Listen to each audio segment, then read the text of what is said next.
So what we're going to do, I'm going to throw a few questions up to our panel and see where it goes organically, and then eventually we're going to get some Q&A. Probably in about another hour or so, I'll come around with the mics and get some Q&A from everybody. So with all the new game designers in here, and veteran and new game designers, right now the big elephant in the industry, and I'm going to say the bad and the nasty word, the Kickstarter is still going strong. I mean, it peaked crazy in the past year or so, and now we're starting to see a lot more bigger companies come on and use it as a pre-order system, and we're seeing a lot more the repeat business from those big companies. Now, I'll throw this out to you guys. Do you think this is a good or bad thing, and how does this impact new designers trying to get a foothold into the Kickstarter industry? Chris? Oh, I'll throw it to Chris. All right, fine. You lost. I lost. Oh, great. Okay. How do I think that it's impacting the industry as far as the state of Kickstarter right now and in terms of larger companies coming in? Well, we've discussed this several times on the podcast, both Geek All-Stars and State of Games, but one thing that actually came up on our previous podcast was concerning like Exploding Kittens. That's not a big company, so it's a little bit something different, but it's a large entity that's known. And I think that something that's actually helping is that it's bringing more people into Kickstarter. Now, that doesn't mean that the atmosphere is necessarily going to be the same as what Kickstarter was back in the Wild West years, 2-3 years ago. But something like Exploding Kittens or a larger organization coming in and using Kickstarter is going to hopefully bring a larger audience awareness of Kickstarter and then have a trickle-down effect for smaller companies. That's the hope. We're going to wait and see how that works. So far, I think it's worked okay. Now, we've gotten some high-profile projects in the past, maybe 6 to 9 months, that have really elevated where Kickstarter is at. So we're going to have to wait and see a little while if that's going to be okay for both established companies and the smaller companies themselves. But in my opinion, I think the bigger awareness of Kickstarter, bringing more people in, is going to bring more money that can be spread around to more people. It's just we're going to have to be diligent about keeping up with what the atmosphere of Kickstarter is becoming. And the evolution of the products that you put on Kickstarter is very different than the products that you would put on Kickstarter, say, 3 years ago.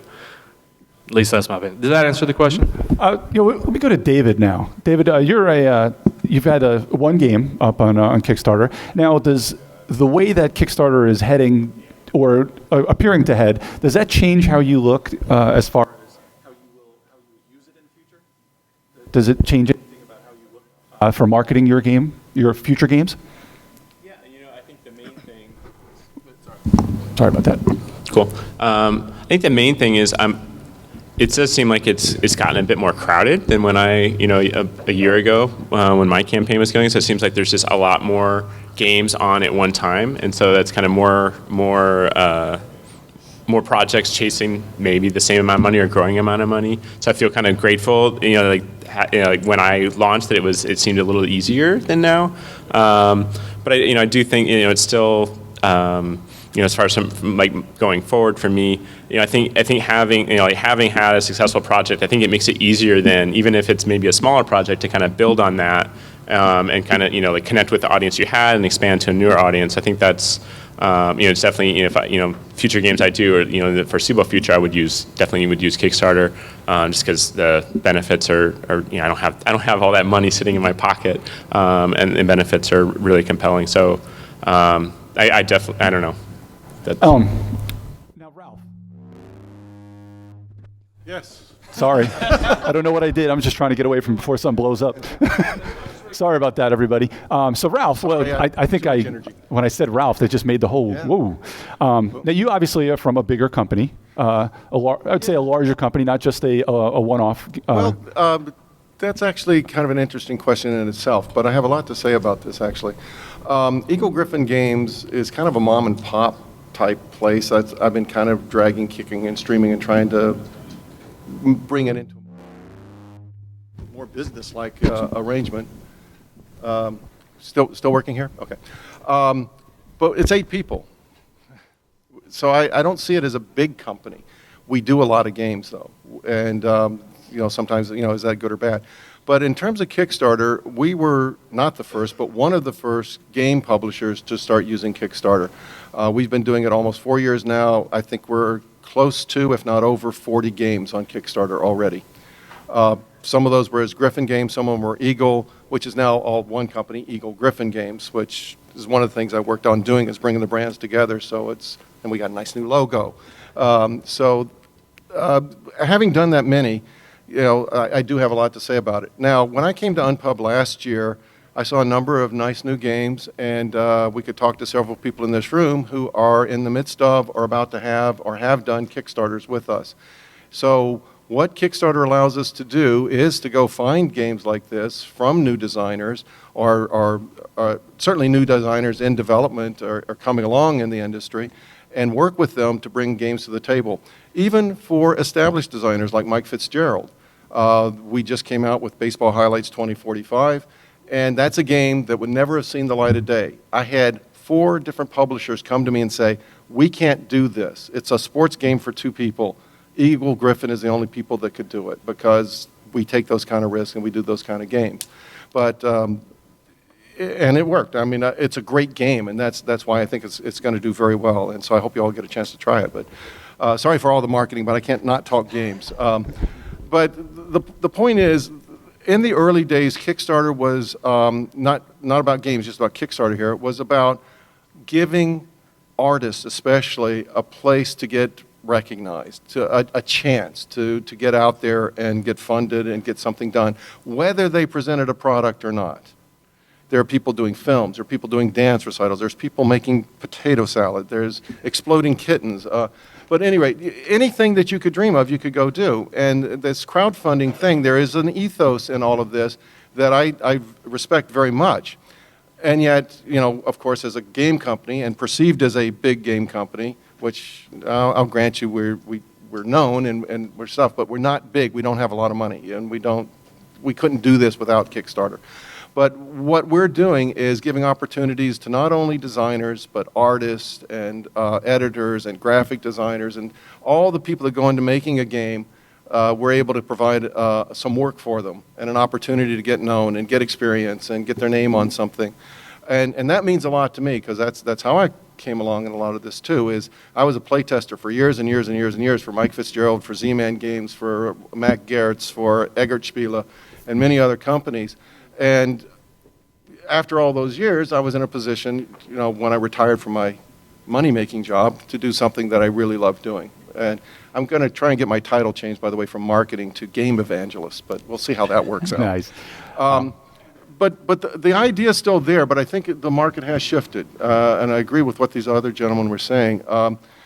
Exploding Kittens is just a phenomenon, and to make the big money on Kickstarter, it seemed like you had to do either Cthulhu, zombies, miniatures. That's the big money, all right? But the rest of us we're in a niche hobby market that has a very limited number of people that really are into this and are willing to pay money.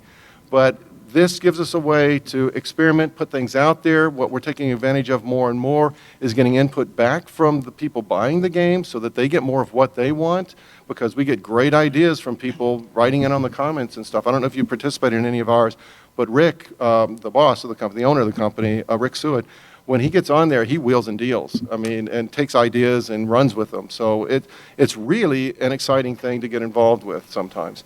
So it gives us the opportunity as a company, and also because we have a reputation and a record, as many other companies do too that are getting into this market, that means that the new guys coming in that we're taking a chance on have a little bit better opportunity than they would doing this themselves, because there are many pitfalls in doing Kickstarters.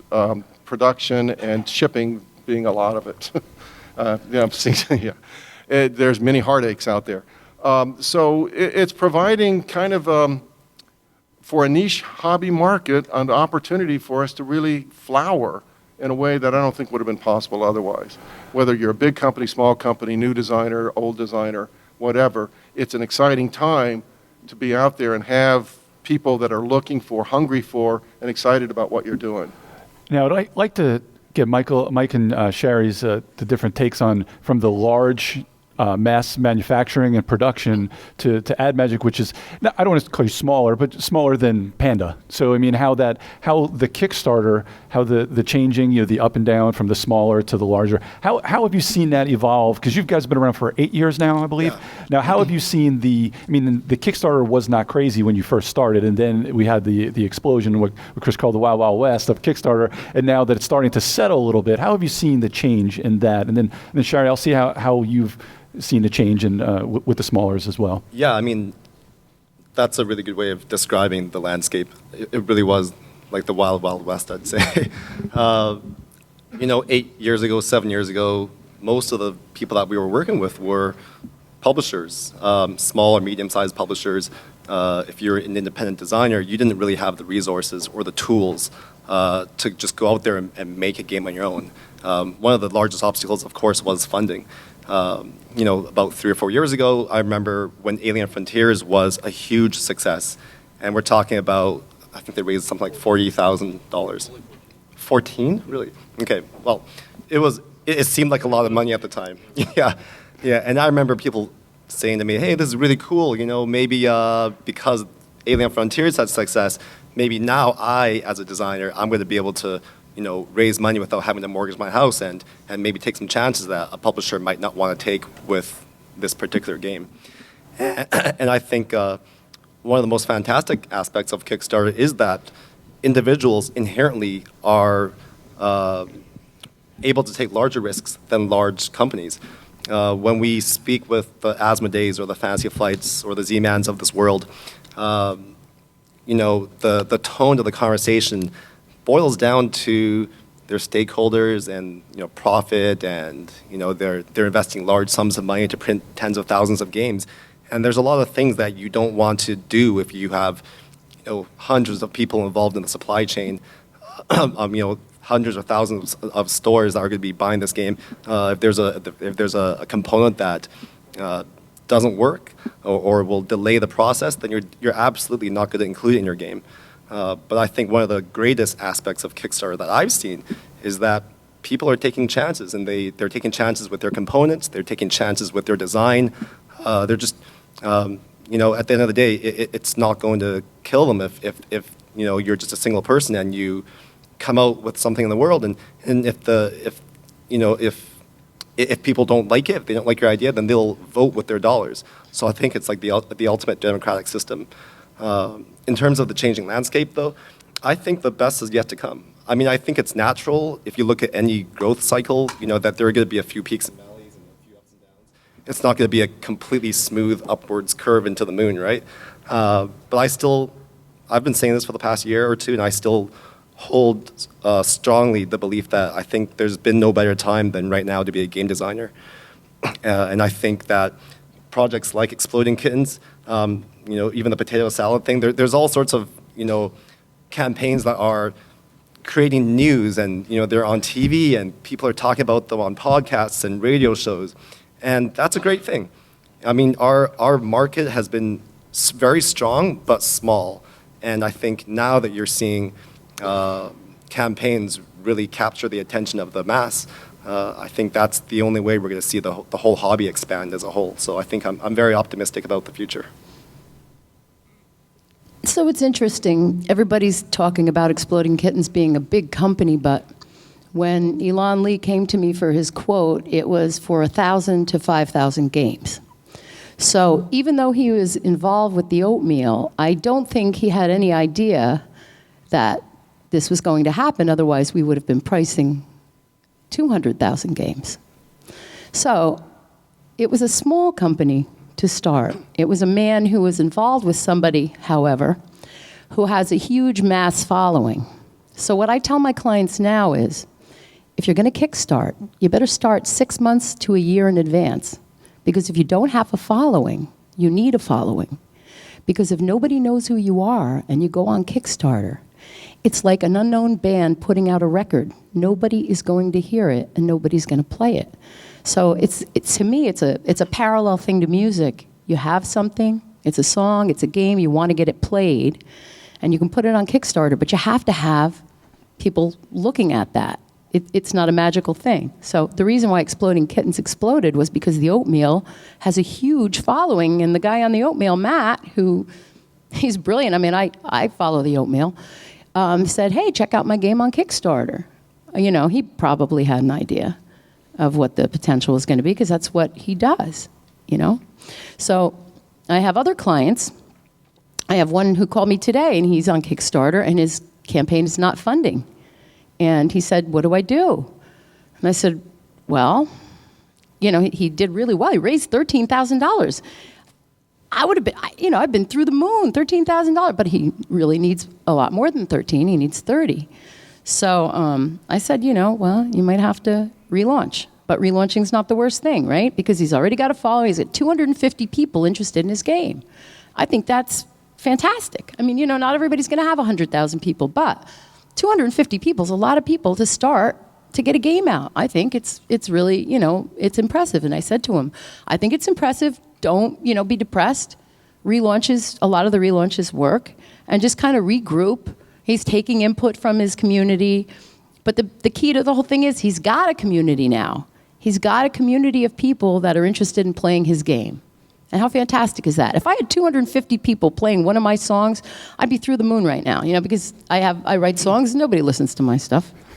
But you know what I'm saying? So I think it's fantastic. It used to be, when I first started in this industry, it used to be somebody had to die and somebody had to get the insurance money in order to print their game. And that actually happened to me a couple times. A guy called me, he goes, he was in his 70s, and he had this game for 20 years, and he called me, he said, my wife died. I said, I'm so sorry. He said, yes, it's, you know, I'm past that now. He goes, I've just collected the insurance check, and I'd like to print my game after 20 years.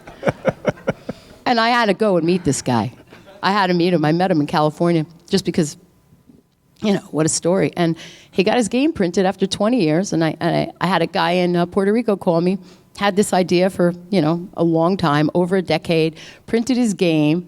And he called me up when he got them, and he was crying. He goes, oh, you made my dream come true. Okay, so I get it. You know, you're putting your life into these games.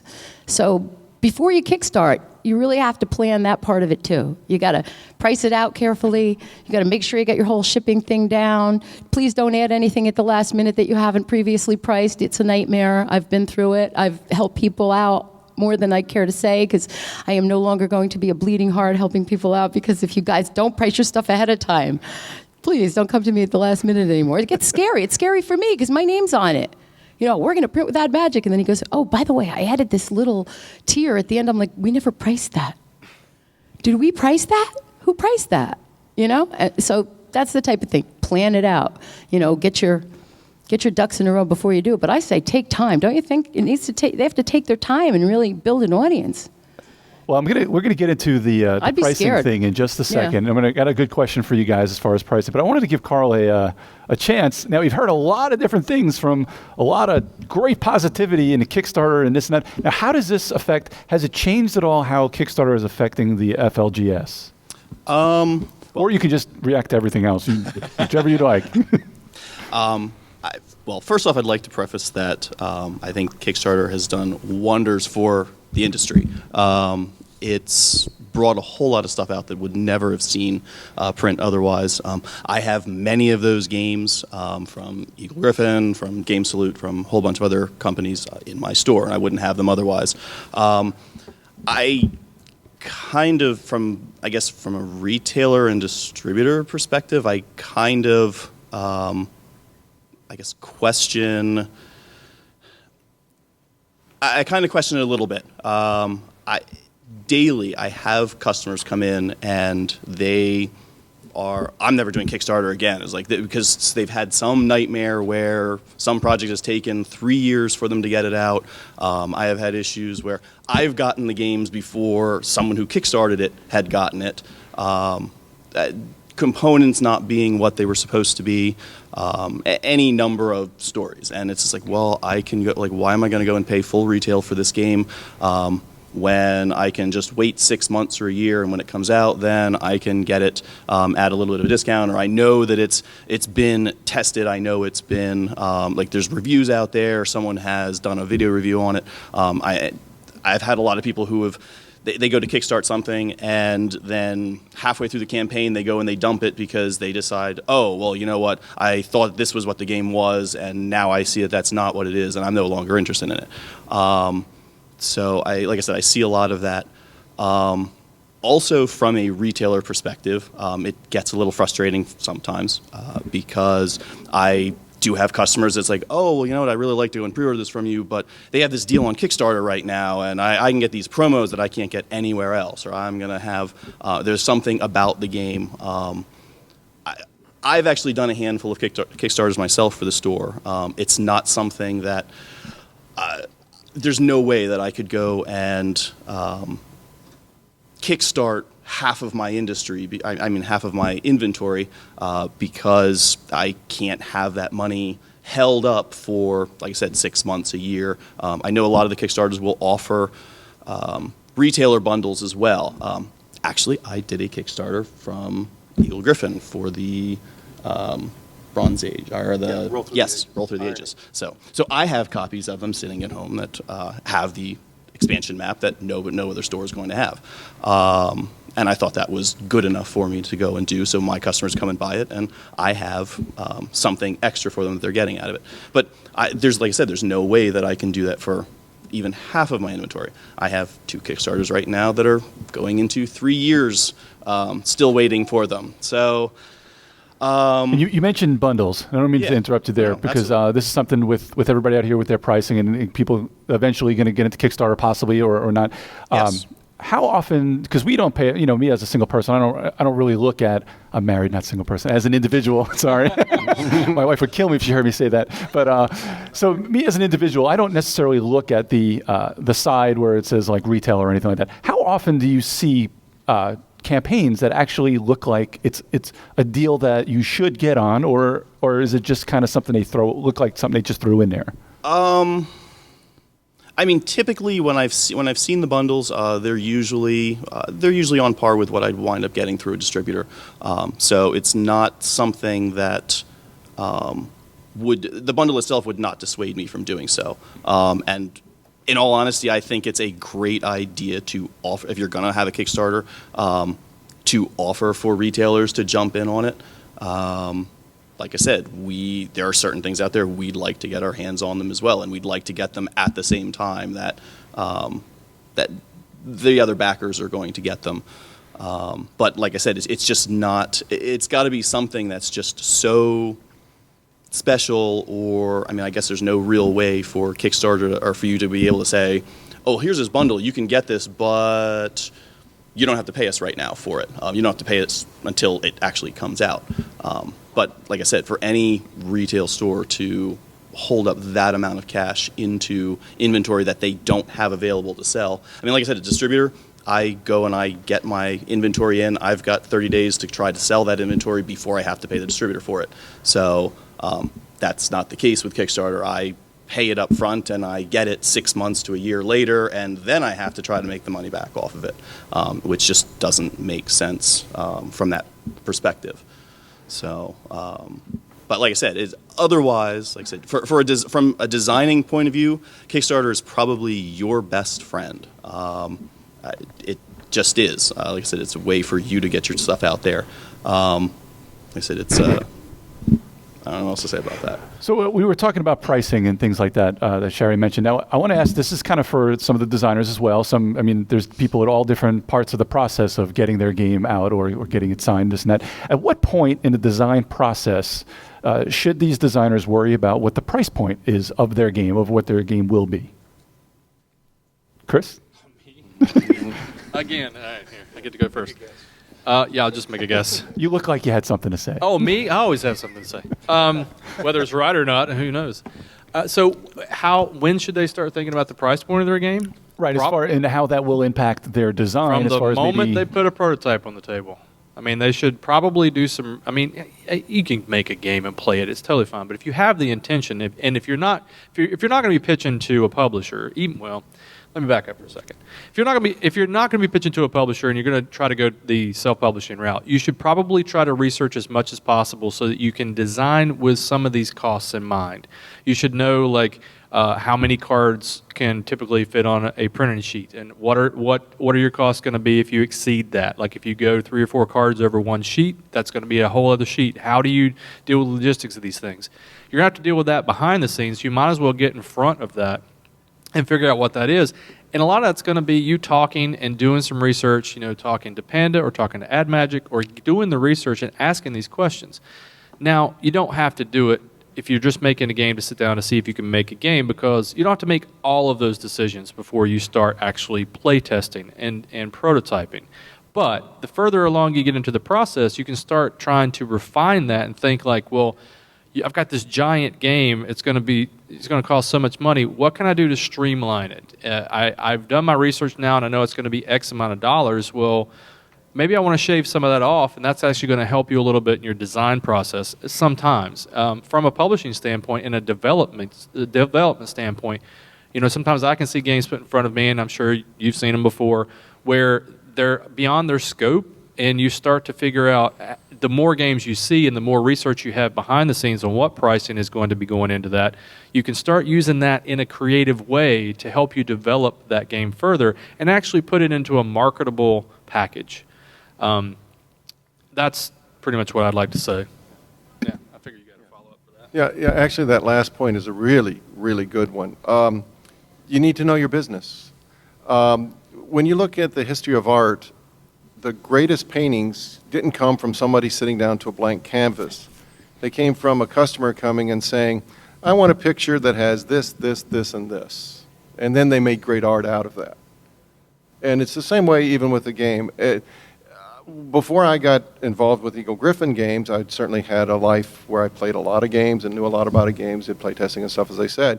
But I never really thought about the cost. Now it's the first thing that pops into mind. I can't help it, because it makes the difference many times. Knowing, and it's not even just about that, but it's also about how your game works, knowing the rules. Like, do you use 1, 2, 3, where 3 is 3 times 1, or do you use 2, 3, 4, whereas 4 is only twice as much as 2? It makes a difference in the way scoring curves and things like that work. So there's a lot of things you need to know about, I'll say, the guidelines, the rules, whatever. My favorite quote is, the only true rebel is the person who knows the rules so well he transcends them. John Barth, in case you know. But I really believe that. And it's, having designed a game myself too, and certainly having worked on the design and the development of a lot of games, I really get into this stuff. I have a real passion for making things better. I worked in theater for 25 years. I was a director. It's about getting the most out of people. I was shocked when I did Baseball Highlights 2045 to talk to the 2 artists involved, and they said, wow, this is the first time an art director's ever called us. It blew my mind. You haven't collaborated with someone during the process of developing art for a game? You just did the art and sent it in? I couldn't understand that. So it's the same with this other stuff. It's like, I had someone show me a game just the other day, and the first thing I went to, oh, you're using 2 sides, but it's hard to read them. How about we cut it in half and you have it twice mirrored on there so the people on both sides of the board can easily read it, or from any angle can read it. It's things like that just start coming in your mind. How do you make the game more accessible? How do you make it work better? So all of these things are part of it. And if you're going to sell to a publisher, they want a well-developed game. They don't want a game that you're still in crayons. You want a full rule set, so I can read the rule set and say, this looks like it'll work. And then now let's play it. Now I want to play it. But I don't want to even play it sometimes until I've read the rules. This place is an exception. I'll see anything here. You guys are great. But seriously, I get 10, 20 emails a week at least, and I think I'm probably under-exaggerating, of people that say, hey, you want to see my game? And most of them I say no. I just can't. So that's a very big point. Know your business, know what the parameters are, and help that inform your decision. And if you're good at it, it doesn't hurt your design enthusiasm. It enhances it if you're doing it right. Okay? So let that help you in your process, not hinder your process. So that's the 2 sides of that. Right? Anybody else? I think the original question, like when to think about price. I think also kind of backing up a bit is like whether you're wanting to pitch the game to a publisher versus whether you want to self-publish that on Kickstarter. I think that's a different kind of path. So if you're like wanting to pitch, I know less about that, but maybe even having in mind a publisher or several publishers that you think that game might be a good fit for, and kind of looking at their line and thinking about the price point. I think price point is a really big deal, especially if you're self-publishing. I don't think my game would have done as well if it didn't have a $35, U.S. pledge level. I think price point is really big. If you look at like Michael Coe at Gameland Games, he's had these tiny epic games that explode. He's got one now. It's like $400-something thousand. The game is $16. So especially if if you're just wanting to get your game out there, that you just want to have it see the light of day as a self-publisher, that might be a different story. And thinking like, what actually, how many backers do I realistically think I can get? What, and kind of thinking about, like your audience and the price point. But, if you're wanting to build a business, having a lower price point is really good, kind of getting a bigger audience initially and having more people that are fans of your company or your brand. That's how you can kind of build your business. I think thinking about price point right at the beginning is really important for those reasons. And you can, with a lower price point, you can just have more, a lot of times people kind of look at how much money did that game raise? But I think a really, almost more important is how many backers did they get, and that's your audience that you can kind of go back to, and try and build a business. So I think thinking about what are your goals. Like, you want to pitch this to a publisher? Do you want to self-publish? You just want to get it out there, or do you want to build a sustainable business? What are your goals? I think that that you approach things differently depending on what your goals are. Now, Mike, with I'm sorry, Ralph, did you want to add something there? Just a quick point. I know with some, if not many, if not most, of German publishers are so rigid in some of this, it's like price is dictated by the size of the box. It's got to be landscape, not portrait, because of how it fits on the shelves. I mean, that's when you really get down to it. That's how crazy it can get. But it's never too early to start thinking about these things. I totally agree with you. Mike, I'll ask you a question. Carl wants to say something? Yes. I don't know a lot about the design process, but as far as pricing goes from a retail standpoint, you have got it really tough as far as choosing a price for your game. Again, I've been in the business for 10 years now, running a store. 10 years ago, I would probably say the average game that I carried probably was around $30, $35. Today, I would easily say you're looking at $50 or so is probably the average game that's coming out. Consumers, that price affects a lot of things. The number of times people walk into the store and it's like, $50? Like, oh my God. It's like, I have had many people go and it's like, well, if that were $10 cheaper or $15 cheaper, that'd be a great price for that game. If you're going to publish a little children's game that's meant for 6 or 7-year-olds or younger, putting a $40 price tag on that, guaranteed you're not going to sell it. Parents are not going to go and spend $40 on something that their kid is going to grow out of a year and a half later, and it's going to sit there on the shelf. Same thing with, you can go and put a $100 game and it has all kinds of minis. If the person has to go and put the minis together themselves, you're going to lose a lot of people for wanting to pay that price tag for it. At $100, they want everything pre-painted and they want it, already assembled and out of the box, and they can play it that night. Well, yeah, unless your Games Workshop, correct. But that in itself is its own hobby. As far and you know what, and there are different mentalities. Like I said, my primary market is board gamers. I do some miniatures, I do some role playing, I do Magic. But as far as board gamers, I have one of my customers that jokes around all the time. Command and Colors Ancients. Hundreds of little wooden blocks, and you have to put the stickers on them, and it's, I don't know, it's like a $60, $70 game at this point. He jokes with me all the time. He's like, you know what, he's like, I'll pay you an extra $20 if you put those stickers on it for me.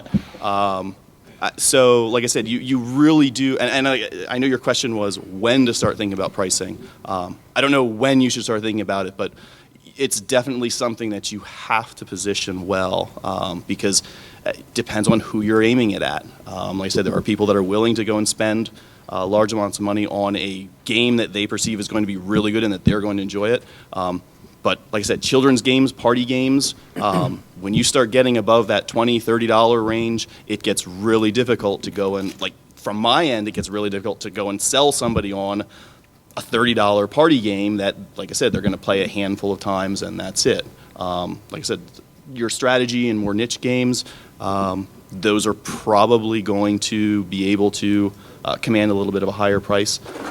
Your other problem that you run into is it was mentioned that like if you put a lower price point on your game. Obviously, if you're selling a little $10 card game, you have to sell tens of thousands of those card games to make any appreciable money on it. Whereas you sell a $50 board game and you make a lot larger per unit, you have to sell a lot fewer of them to make the same amount. So again, like I said, that's something that you really want to think about. I'm going to change a little bit for Sherry and Mike. And you can kind of take this in whatever direction. It's almost like, hey, this ever happened to you? So when you get I'm sure you get a lot of quotes. I've heard you talk on shows and talk about how many tons of quotes you guys give out. How often with new designers do they have any idea what it's going to come out to or know what to expect? And does it help or hurt their process, do you think, with following through with you guys? It's a good question. Sometimes we get surprised at how little people know. But on the other hand, sometimes I'm actually surprised at how well informed people are as well. So I mean, we get the full spectrum and everyone in between. I think generally speaking, though, the sooner the better. I think when you are designing your game, a lot of designers, they're thinking about their mechanics, they're thinking about the artwork. Sometimes it seems like thinking about the audience or the price point of their game happens later on in the process. And it's often difficult, after you've already been spending a year or more designing a game to kind of backtrack and say, oh, wait a second here. Now, it just turned out that my game is $500. So we got to take a few things out. And it's amazing. I mean, there's the market's big enough now where we're seeing games actually retail for $100 or $200. So there is a place, there is a demand for those kind of higher end games. And at the same time, there's a big influx of like micro games now. So on Kickstarter, I see some games that you pay what you want. You can pay 5 cents and pay for shipping, and you'll get this little card game. So given that there's such a wide range of price points available now and all sorts of different audiences, I think it's absolutely important to think about that from the get-go. Think about what kind of game am I passionate about making? Who are the people that I want to reach out to and connect with, and structure your game so that you can fit within those guidelines. I would say once you have your mechanics worked out and you're really clear on what it is that you want to do with your game, then get the pricing. We have people come to us and they'll come back 17 times. Some are higher, but we've had people come back so many multiple times for little price changes, and I always tell them the same thing. Some of the changes they're making are really not going to affect their price, right? Like if I take a color off the back, no. So we just try to say, do what's best for your game, okay? Because you're the only one who really knows what's best for your game. And then once it works and you're pretty confident with it, then come and we'll price it. And then if you really, really need to bring it down a little bit, then we can find ways to shave the pricing, right? But people ask me this all the time, and I always say, every game is different. You really just need to make sure that the game works first. And if the game works, then we can work on, ways to shave the pricing. But I do understand what you're saying. They have to have an idea of, is it going to be a $20 game? Is it going to be a $100 game? I mean, surely at some point in the early process, I don't know how your minds work because I'm not a game designer, but surely at some point in the early process that has to cross your mind. But as soon as the thing works, I think you should try to get it preliminary pricing on it. Now we're talking about pricing and production and games like that, things like that. Let's talk about some of the things that we've seen a lot lately. It seems that games are trying to a lot of one-upmanship about themselves, where they're trying to better and better bits. It seems like every game now has some sort of new EPL in it. So there's more of that. Like, talk about, is this just a small fad where people want things like this, or do you think this is something that we'll see more grandiose, or crystal skulls or crab EPLs and things like that? I think with I mean, one of the problems with Kickstarter, I suppose, is that you can't really tell if the game's going to be fun, right? I mean, you see the video, the designer says it's the greatest game ever, and he's got these reviews and everything else, but you don't really know. But what you do know is it going to look cool? You know, how is the artwork? Am I going to get tons of cool components? Is there something in this game that I've never seen before? That gets you excited, right? So I think inherently, just because of the way that Kickstarter is structured, companies that really put an emphasis on the components, on all the fancy bits, they're going to stand out, for better or for worse. I know, you know, there are plenty of examples of games out there that look fantastic, but they're not very fun. But I think it's just a matter of, you know, the fact that you need to capture people's attention, and fancy components are one of the best ways to do that. They're fun. Yeah, check out Matt Wolf's Wombat Meeples. Yeah, those look very cool. Those are cool. It is our game, but yeah, they're cool. Yeah, I think components can make a big difference. Like people get excited about them.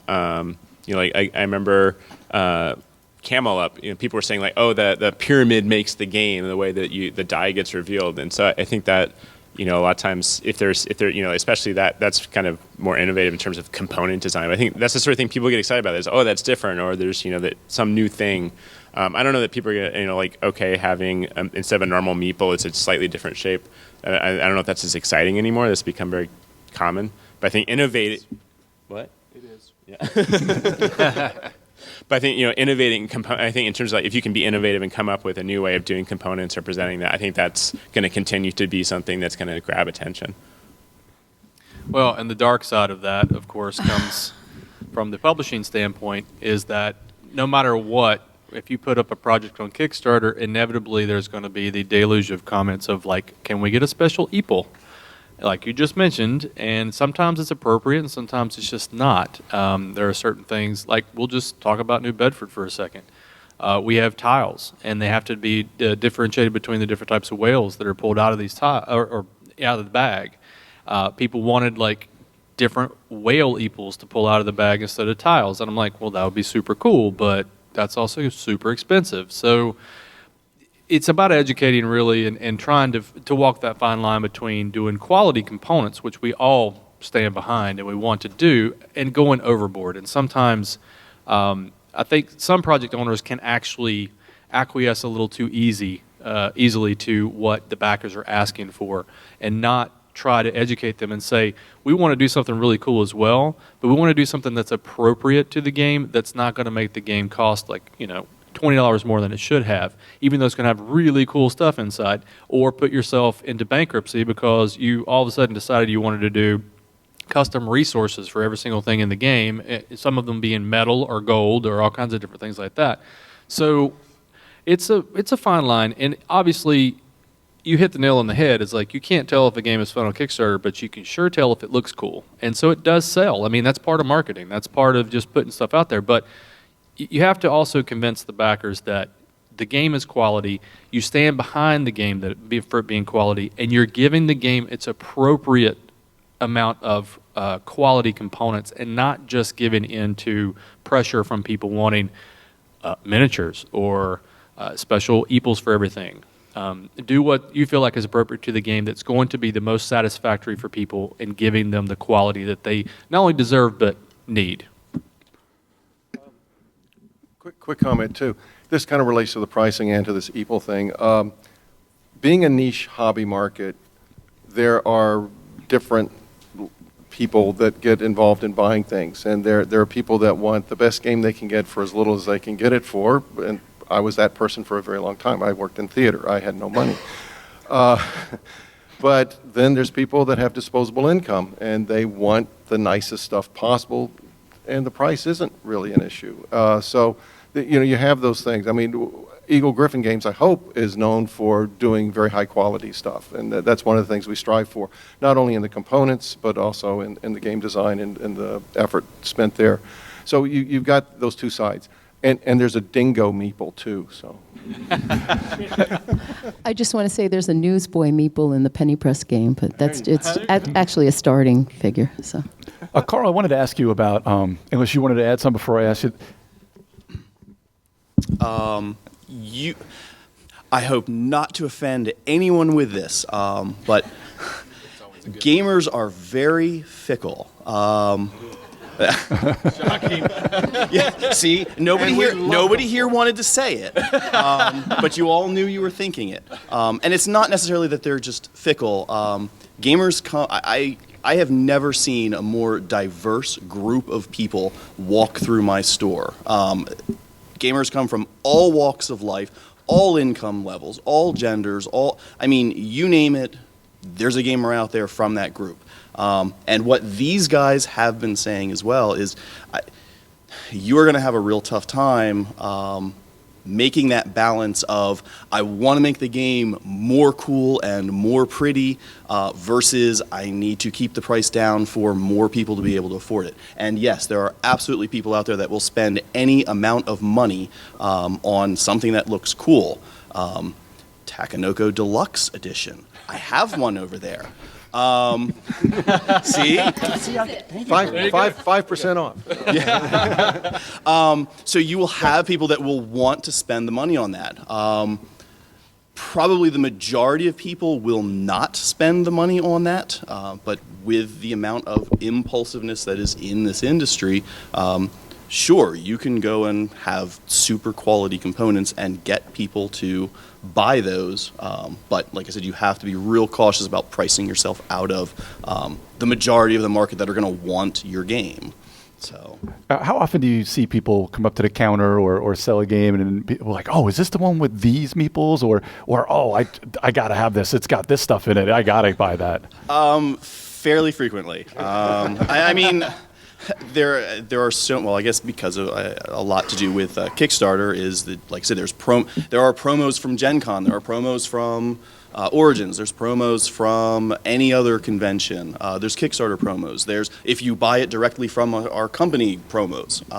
So yes, and I mean, I have had people looking for, and it's really interesting because there's like a whole secondary market on these promos. I mean, I have seen people looking for one little card that they can't get anywhere, and they're willing to pay $20, $30, $40 for this one little card just to complete their set. But yes, that for most people, like I said, if they had to pay a premium on getting their hands on that, they're probably thinking, oh, do I really need it? If I happen across it, great. But yes, you do have completists, and you do have people who want to have that.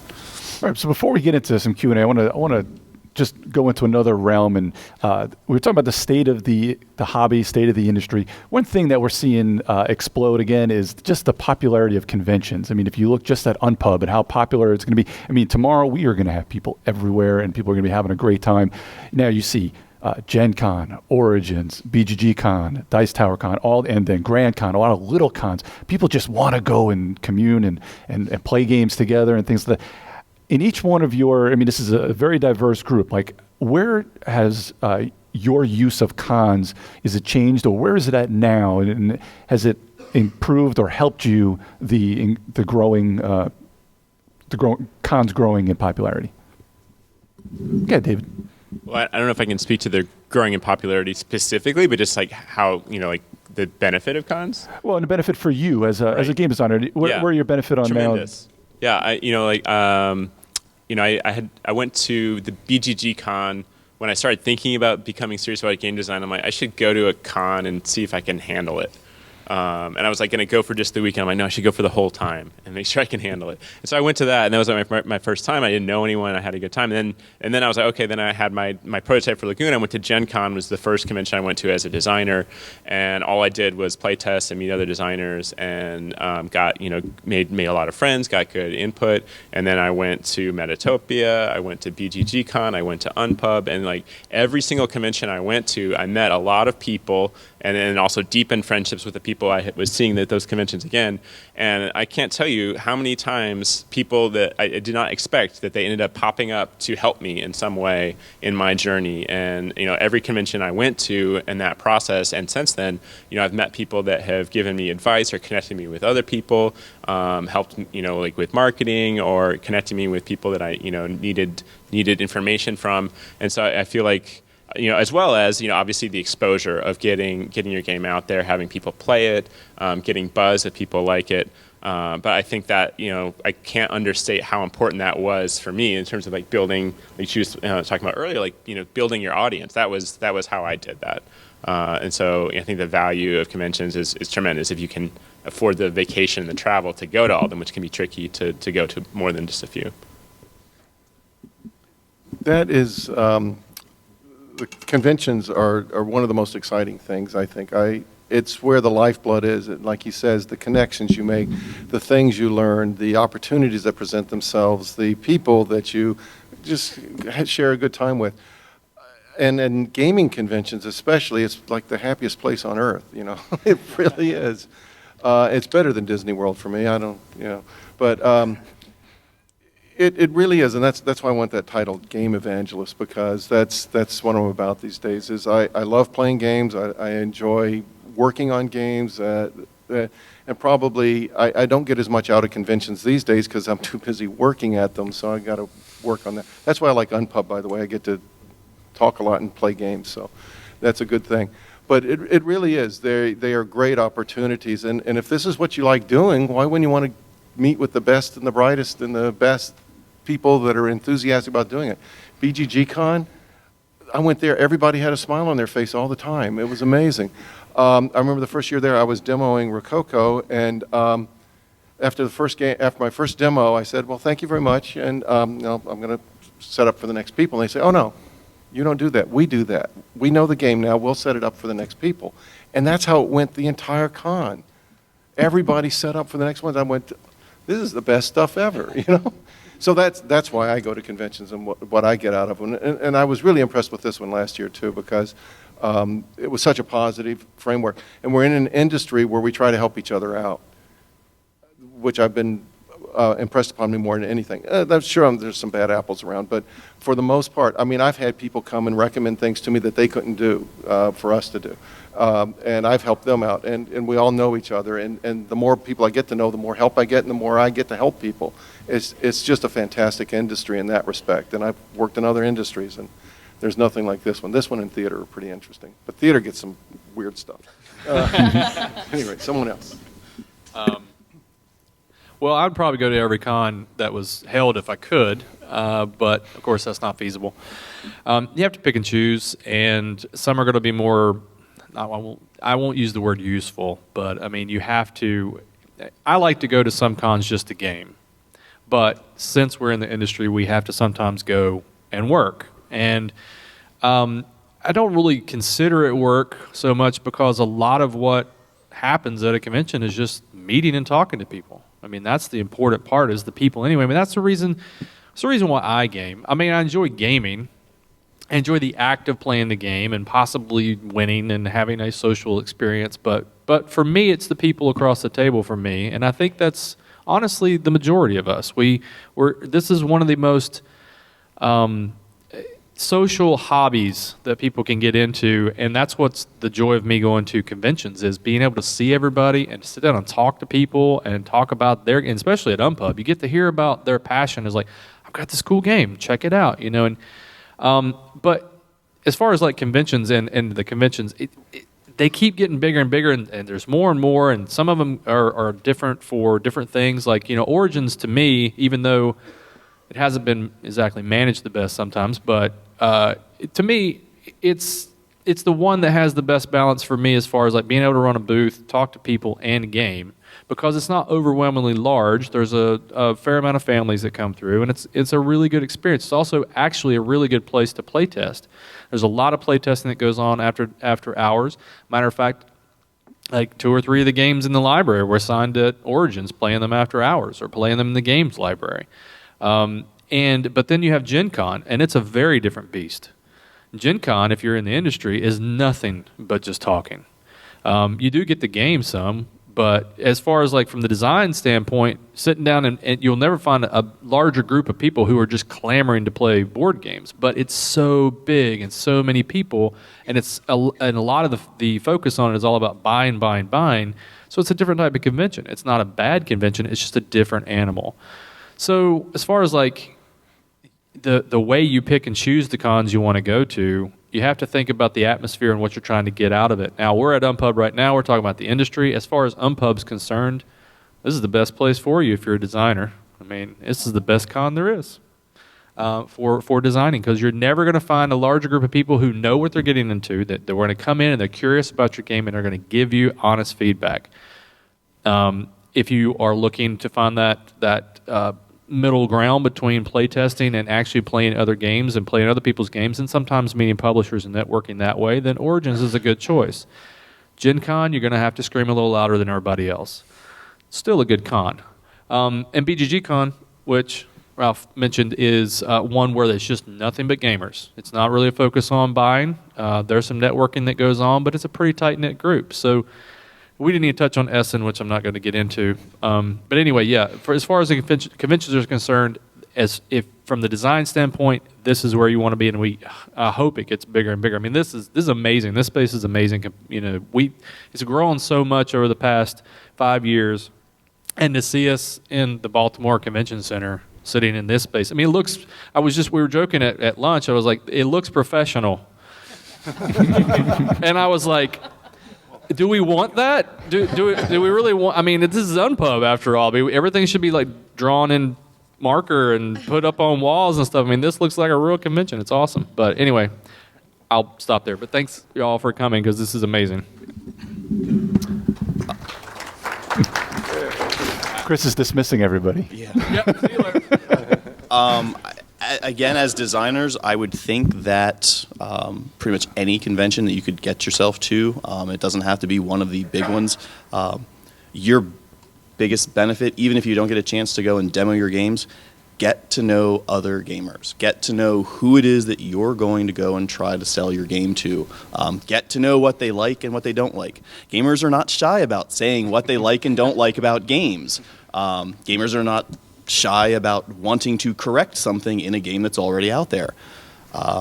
So, like I said, any of those conventions. I think the other thing too, like the number of conventions that have popped up all over the place, from little tiny ones to the big huge ones. I mean, I'm up in Westchester, the greater Philadelphia area.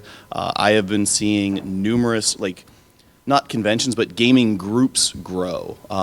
There are several of them. They meet in pubs. They meet in Seize Your Turn is one that meets up there.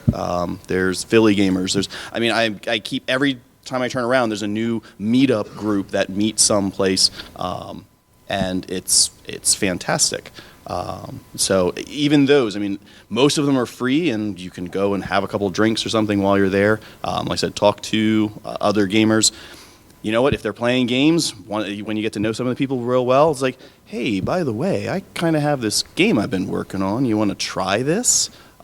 So, like I said, it can get you a whole new audience for it. Mike, I'd love to hear how, over the years, now the conventions are getting bigger and more of them, how has that changed? Do you find yourself going to a lot more conventions, or how does Panda use just conventions as a whole? I think I go to too many conventions right now. How does Panda use conventions? Well, probably very similar to how publishers and designers use conventions, which really is just to get out there and meet all the people that will be, using your service, or sometimes it's just making friends, because at the end of the day, I mean, no one can achieve success on their own, and whether you're a game designer or a publisher or you're doing something else, you're going to need support, and you're going to need people to help you out along the way. And I can't think of a better place to make those connections than a convention. So, yeah, I'm on board with everything these guys said. Now, Sherry, how about you? Do you use using it to get the word out and to network?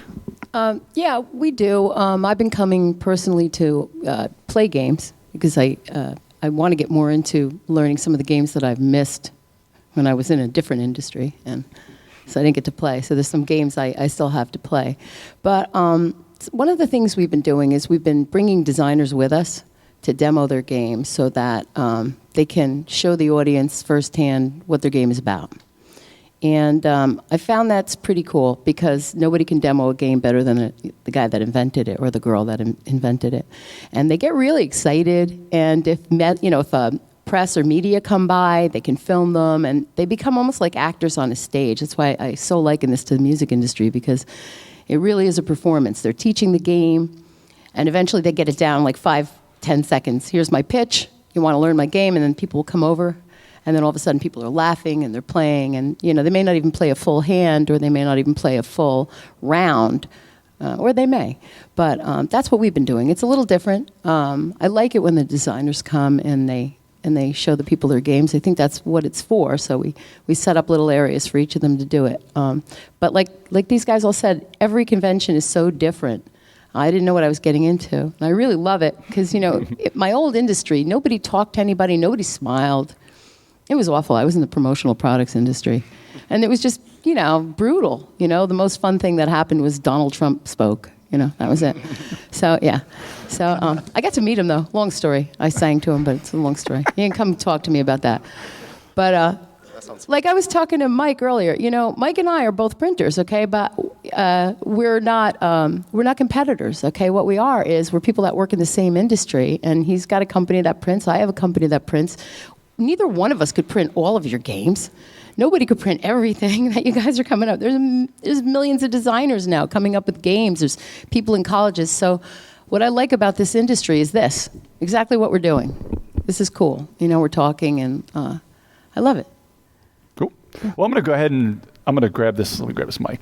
All right, question and answer time. You can ask anything we've talked about, or if you got something specific for everybody, and I'm going to run around and hope not to get any reverb.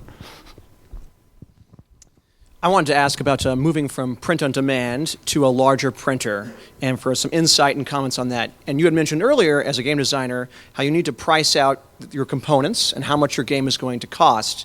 And you can do that by doing a print-on-demand manufacturer and getting like a copy of your game. So I'm curious, especially at BGGCon, I saw that AdMagic now has a partnership with Andrew at Print and Play, where I can do my game at Print and Play on a small scale, or maybe do review copies, and then move up to AdMagic. Could I use the same files? And I wanted to hear from the publishers, do you print review copies with a print-on-demand printer when you're doing your Kickstarter campaign in order to send out to reviewers? Is that something that you do now? Real quick, yes, we're forming a permanent partnership with Andrew of Print and Play because we were experiencing difficulties with people that were doing some of their prototype working at GameCrafter, because GameCrafter prints in RGB, which I don't know what kind of press they have, but they do nice work, and I really like their work. The problem was people would come to us with RGB files and expect their game to look a certain way, and we would convert to CMYK, and even if you do a digital press sheet, sometimes you don't find the problems that are going to happen in CMYK. Not to be rude, could you define that for Yeah, the I'm audience? sorry. So when you look at your screen, what you're seeing is RGB. It's red, green, and blue. When we print on an offset press, it's cyan. It's CMYK, cyan, yellow, magenta, and black, okay? And all those colors combined make 16.7 million colors. And then you have the Pantone books, which you can pick spot colors, and we can make those too, right? But what was happening with the prototypes was really starting to scare me, because, people would come in with a color, and then we'd do a digital print. I also have a digital press up in Boston that we run, and sometimes the digital press doesn't show you what's really going to happen on that CMYK press, right? So, and like I said, the RGB thing was a problem. So we've teamed up with him so we can make prototypes, and then we also do press sheets, from the plant just to make sure. So I'll pass this over.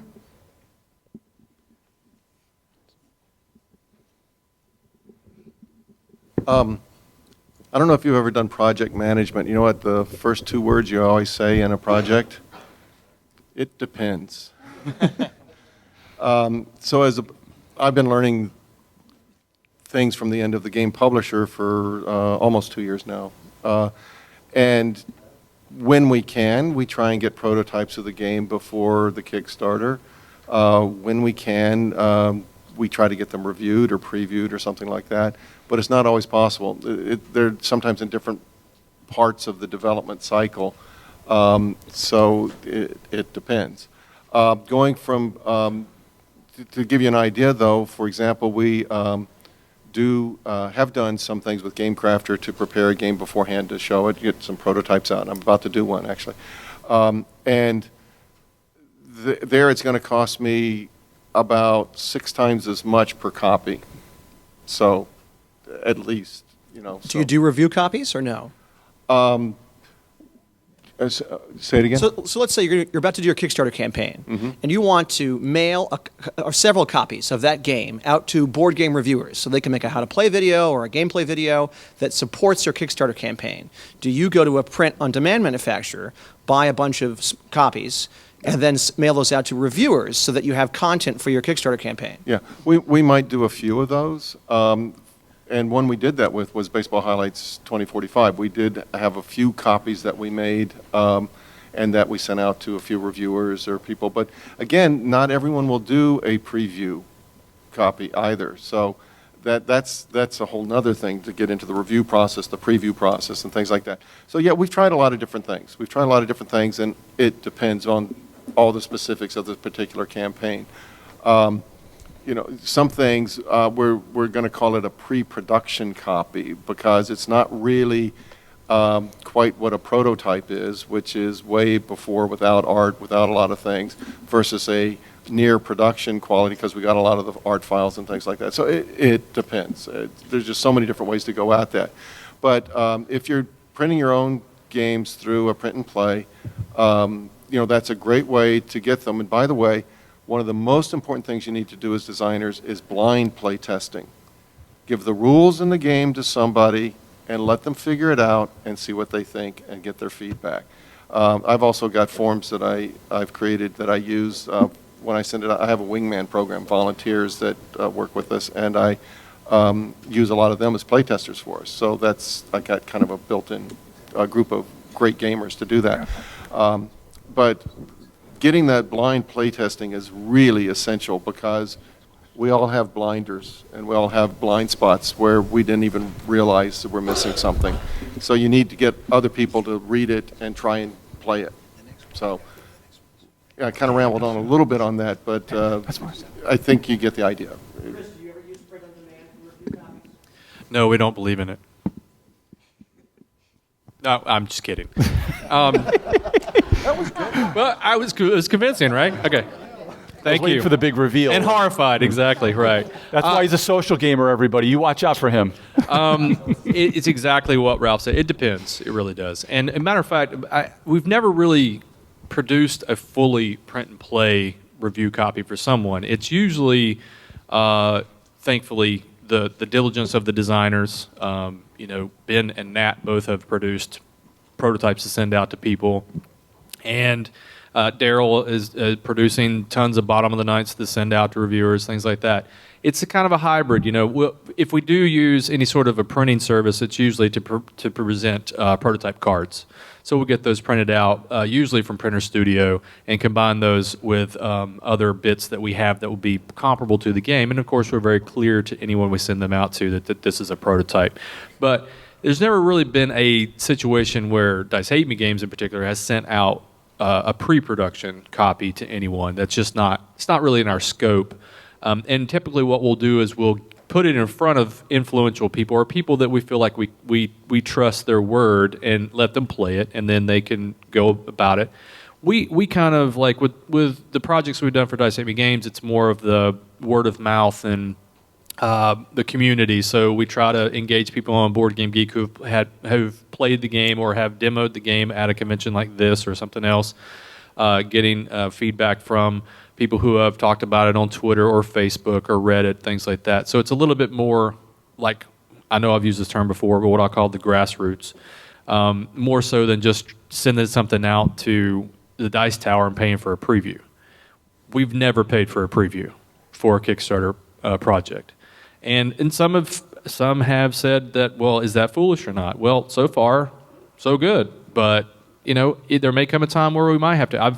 I've tried to send a couple of preview copies to a couple of reviewers. Matter of fact, one of the recent projects I wanted Joel Eady to take a look at, and Joel just doesn't have the time, and he's also getting a little bit out of it. Now we're going to try to get a little bit off the beaten track with this tangent. So if you're going out there and you're trying to self-publish, you need to start realizing that a lot of what people in the industry call influential reviewers are no longer doing previews for Kickstarter. And so you're going to have to find other avenues to do this, or find other reviewers that will do previews.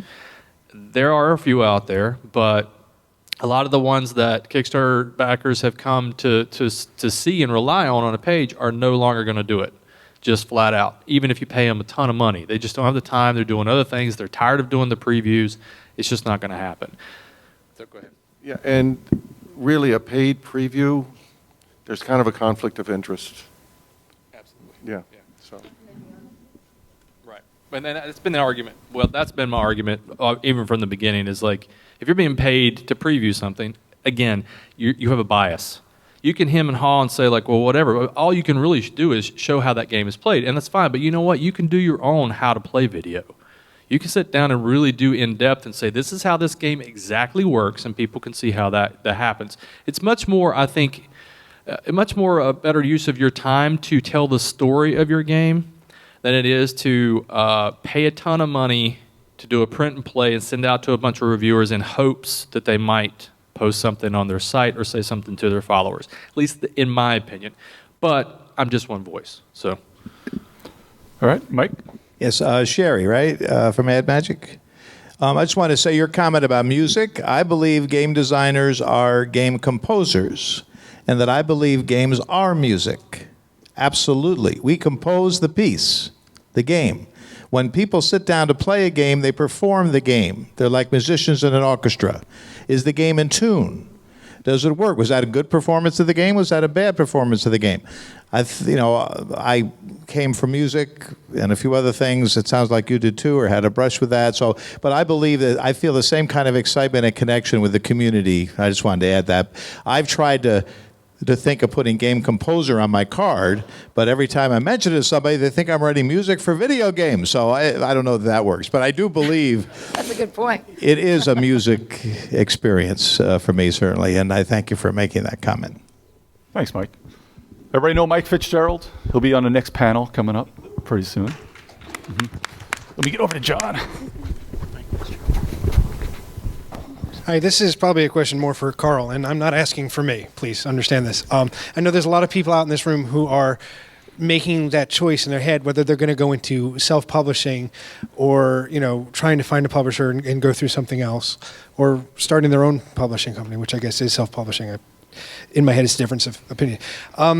Carl, how does somebody who has gone through a non-traditional method of publishing their game get it into your store? I mean, if they decide not to go with an actual distributor, they've got the stock that they've gotten through Ed Magic or whatever sitting in their garage, and they're walking around. Charlie's done some of this. He beats the pavement. He goes to different stores up and down the country, or up and down the coast. You've done this. To get it into local stores, what do people need to do to get it into your store, to get their non-traditionally published game in your store? Funny thing is, I do actually have people approach me, and they walk into the store and say, hey, you know what, I have this game, and we published it, and would you like to buy some? And obviously, I don't want to say it annoys me sometimes when it happens, but I mean, no, I don't know how to say it.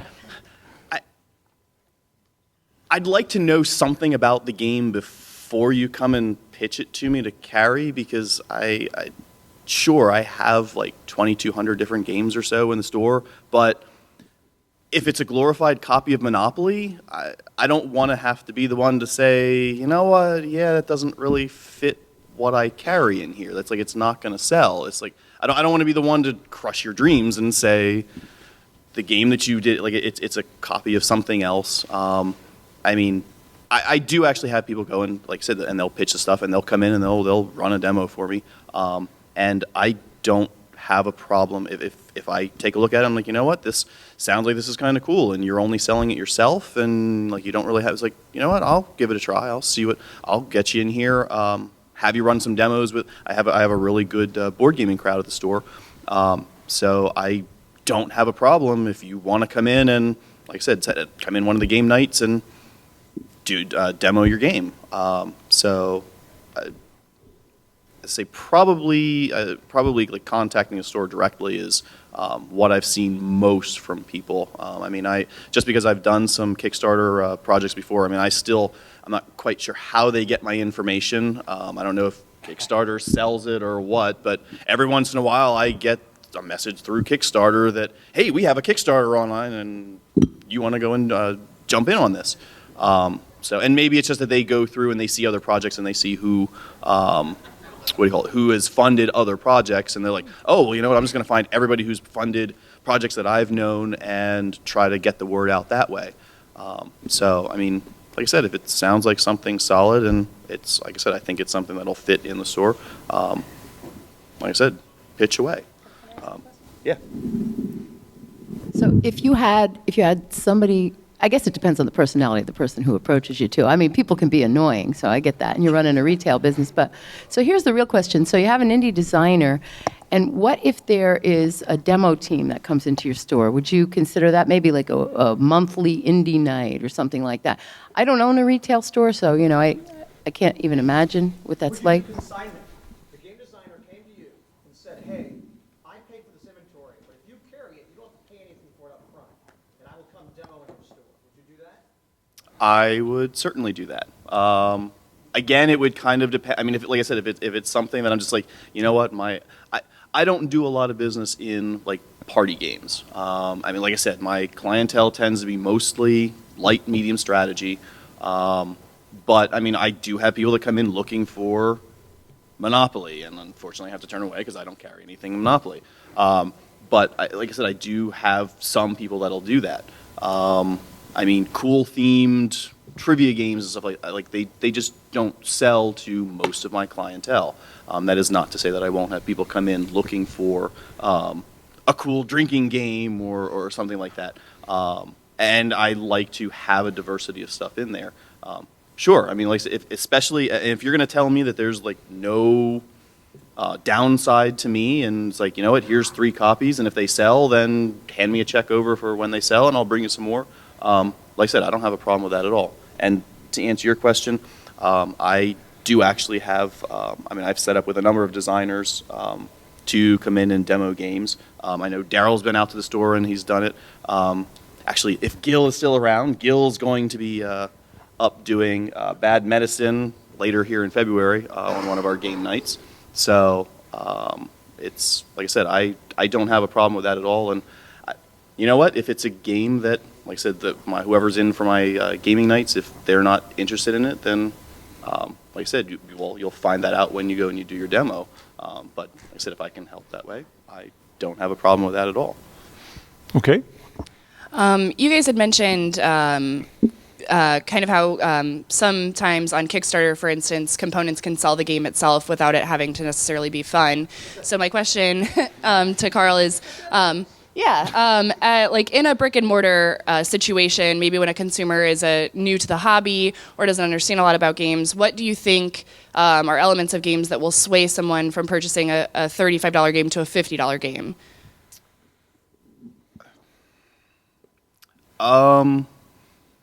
Well, definitely, I would say definitely, like the spiffier the components are, the more likely that is. However, I have found that a lot of the gamers today are much more informed. Whereas 10 years ago, I would have had customers that every week they'd be in and they'd buy whatever the 2 or 3 newest games were right off the shelf, and they'd take a chance on them. Today, I find a lot more customers they want to see a review for it first. They want to see what people on Board Game Geek are saying. They want to see, is this going to be a game that I'm going to like before it's like, you know what, I really like it because of these awesome components, but if I'm not hearing good reviews about it, then they're not going to go and spend the money on it. Yeah. Next. Oh, right. There we go. Well, why don't we go over here? Go over here before we get a repeat. So I guess this is sort of like a two-part question, but specifically on the topic of preparing for a Kickstarter and getting some kind of following. You mentioned that, I think, Sherry, this is something you touched on specifically. You want to make sure you have some kind of following to make sure your Kickstarter doesn't just totally fail. I absolutely agree. What my question is, how exactly do you measure a following, and what's a good goal for an independent game designer? These guys have run Kickstarters. I observe Kickstarters. I don't have the stomach to run a Kickstarter. I think I would be very sick for 30 days. I don't know how you guys do it. I'm going to pass the mic, but what I would say is an email list is probably pretty cool. Some sort of blog or something where you have people sign up for a newsletter. Any kind of Facebook page, a Twitter feed, like all the common social stuff, Tumblr. You really need to start interacting with people to, like I know Gil tweets to me all the time, so I'm not going to forget about his game. And, he came up to me and said, "Hi, I'm Gil." I'm like, "Oh, Gil, I know you from Twitter." But I couldn't remember his face, but it doesn't matter because, I'm already following him. So that type of thing. As far as the mechanics of the Kickstarter, okay, as far as knowing when it's enough and you're ready to go, I would like to defer to probably you, right, Chris? I mean, you're the man. I watch his Kickstarters. I back his Kickstarters. I also And you, of course. Just a company like. I think the way you measure your following is launching your Kickstarter campaign. It's so, it's so hard to know. Like I had no idea what would happen when I launched mine, and I was totally blown away by what occurred. And I don't know how I could have measured that any other way by hitting that launch button. Wow. Okay. I don't know if you have any. Weren't you already in touch with a lot of people? I didn't have like a big email list really. No, but you networked. Yeah, but it's hard to measure the value. It's hard to measure the value of a network. Yeah. But to your credit, though, you networked with people who did have a measurable following. So you knew that people were going to talk about the game. You put it in front of people that you knew would talk about the game and that you could trust to talk about the game. And that's important. So you can not only make your own following, you can, and this is not, some people might call networking kissing butt, but that's not really what you're out to do. You're out to be honest with people and make connections with people. And that's what David did before he launched Lagoon. He went out, he sought advice, he got prep on Kickstarter, but also got to know people in the industry. It took a while, while developing his game, to make sure that he was getting not only feedback from people in the industry and people in the community, but also being involved with others that have a voice, that are involved on Twitter and social media. And I will tell you right now, you need to be on Twitter. If anybody out here or right now is not on Twitter, get on Twitter. Because, what's that? Lonius, you got to get on Twitter. Everyone will listen. Anyway, anybody in here who's involved in game design, please get on Twitter. It is such a vibrant, huge community, tons of feedback from people. We have great conversations all the time. But to get back to your original question, how do you develop a following? You either take your time and develop it, or you try to develop an email list and network with people that you know have a qualifiable and quantifiable following.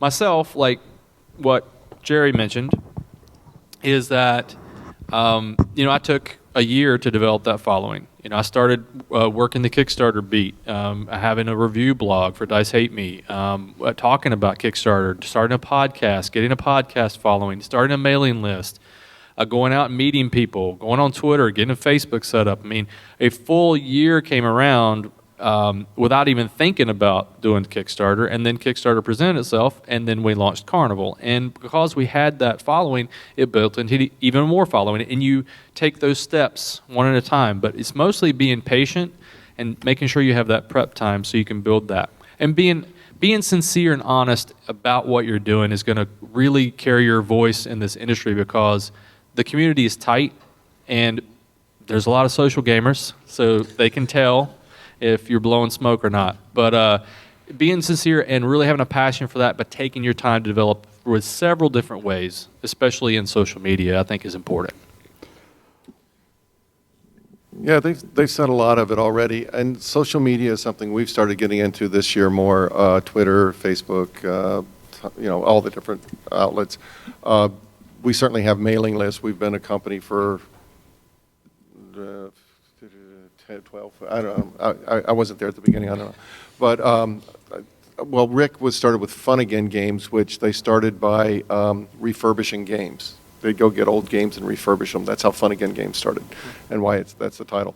But then they branched out into other things, Split, and so Fun Again is something else. And Fred Distribution, the company that came out of there, is Eagle Griffin Games now.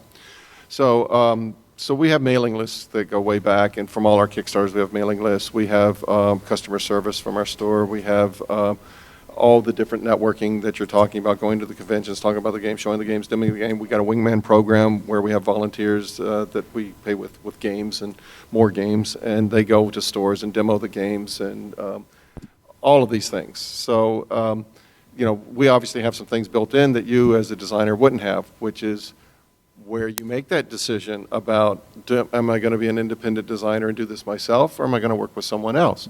So Matt Riddle and Ben Pinchback have done a few Kickstarters with us now where they've run the Kickstarter, but we're publishing and handling a lot of the parts of the game for them. So there's a partnership relationship there. So there's a lot of ways to skin the cat, as they say. And it's a industry where you can innovate and try new things and do new things. Like this Exploding Kittens with Oatmeal, there's a guy that went in and did a very simple little game, but it's really about his cartoon, and people love it. They just love it. So he had a built-in network. So that was an amazing way to do it. So he had a built-in network that responded tremendously to what he did. And that was really smart. That was really smart. So start a webcomic. Yeah, start a webcomic and make it famous, and 20 years later you can sell your...